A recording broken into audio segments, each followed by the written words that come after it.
भारतीय संविधान में आर्टिकल 20 का बहुत बड़ा महत्व है। आर्टिकल 20 को जानना बहुत ज़रूरी है।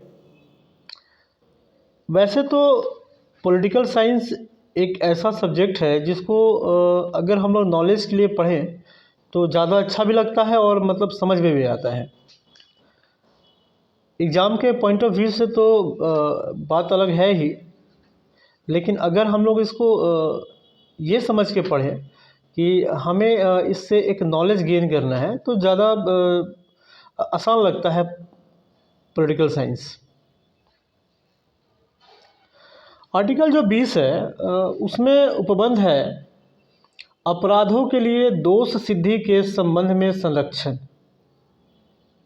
Protection again in respect of conviction of offences, protection in respect of conviction of offences, अपराधों के लिए दोष सिद्धि के संबंध में संरक्षण। ये जो आपका आर्टिकल 20 है इसमें 3 प्रकार का मौलिक अधिकार जो है वो नागरिकों को प्राप्त है।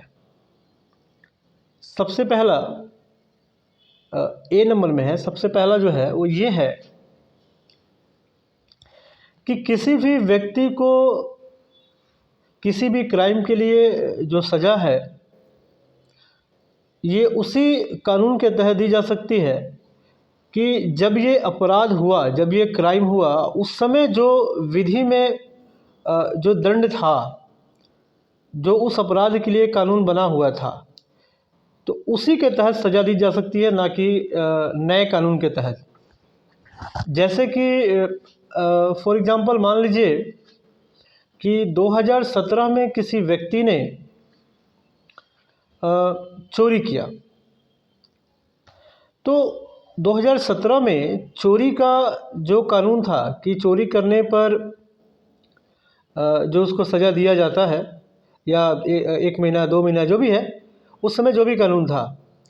और मान लीजिए कि अभी 2023 या 24 में एक नया कानून आया कि चोरी करने वालों को 7 साल की सज़ा दी जाएगी, और उसका जो केस है 2017 से चल रहा है और 2023 में वो सिद्ध हुआ। मतलब जो नया कानून बना तो नया कानून बनने के बाद यह सिद्ध हुआ कि वह चोर, उसने चोरी किया है, अब उसको सज़ा देना है। तो जब उसको सज़ा दी जाएगी तो ऐसा नहीं है कि 2023 में जो नया कानून बन गया है इसके तहत सज़ा दी जाएगी। 2017 में जब उसने अपराध किया, जब उसने चोरी किया, उस समय जो चोरी के लिए सज़ा का प्रावधान था उसी के तहत उसको सज़ा दिया जाएगा, ना कि नए। तो ये पहला है। दूसरा है कि किसी भी व्यक्ति को एक अपराध के लिए एक बार ही सज़ा दिया जाएगा। यानी किसी अपराध के लिए किसी व्यक्ति को अगर एक बार सज़ा दिया जा चुका है तो उसी अपराध के लिए उस व्यक्ति को दोबारा सज़ा नहीं दिया जाएगा। जैसे कि मान लिया जाए कि किसी व्यक्ति को किसी अपराध के लिए 2 वर्षों की सज़ा हो गई, वो 2 वर्षों के बाद में सज़ा काट के बाहर निकला, तो उसी अपराध के लिए दोबारा उस पर कोई मुकदमा नहीं चलाया जा सकता है, या उसी अपराध के लिए दोबारा उसको सज़ा नहीं दिया जा सकता है। तीसरा है कि किसी भी व्यक्ति को खुद के लिए गवाही देने के लिए बाध्य नहीं किया जा सकता है। हम किसी व्यक्ति को बाध्य नहीं कर सकते हैं कि तुम इस क्राइम को, जो ये क्राइम हुआ है उसको तुम कबूल करो कि तुमने ऐसा किया है। जैसे कि अगर कोई किसी व्यक्ति को अगर पुलिस उठा कर ले जाती है और किसी दबाव में या फिर जैसे भी हो, अगर उसने वहाँ पर एक कन्फेशन किया है कि हाँ मैंने ये अपराध किया है, तो पुलिस के सामने जो दिए गए बयान का कोर्ट में वो वैलिड नहीं होगा। कोर्ट में अगर वो आदमी मुकर जाता है, वो बंदा मुकर जाता है कि नहीं मैंने दबाव में आकर के कबूल किया था, या फिर पिटाई के डर से या फिर जैसे भी ये दबाव में आकर के मैंने उसको कबूल किया था, मैंने वो अपराध नहीं किया। अगर कोर्ट में आकर के वो आदमी कबूल कर ले या मुकर जाए, तो फिर मतलब उसको सज़ा नहीं होगी ना। मतलब ये है कि किसी भी आदमी को हम उसके खुद के खिलाफ गवाही देने के लिए बाध्य नहीं कर सकते हैं ना।